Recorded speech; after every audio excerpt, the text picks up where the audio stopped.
Malharwadi road येथील पाटाजवळ एका वयोवृद्ध बापूसाहेब विठ्ठल गाढे वय वर्ष 70 यांचा उसाच्या ट्रॅक्टरखाली जाऊन अपघाती मृत्यू।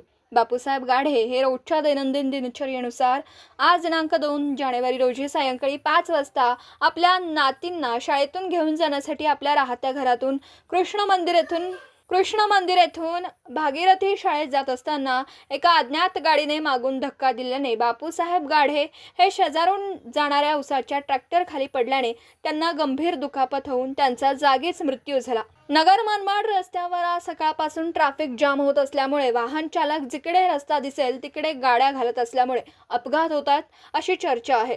तर या अपघाताचं सत्र नेमकं कधी संपणार आहे हे कळू शकत नाही। बापूसाहेब गाढे यांना 2 मुलं आणि 1 मुलगी आहे असा परिवार आहे। अपघात होताच जय मल्हार ॲम्ब्युलन्सचे मालक भागवत वराळे हे घटनास्थळी दाखल झाले। बापू गाढे यांना राहुरी ग्रामीण रुग्णालयात घेऊन आले।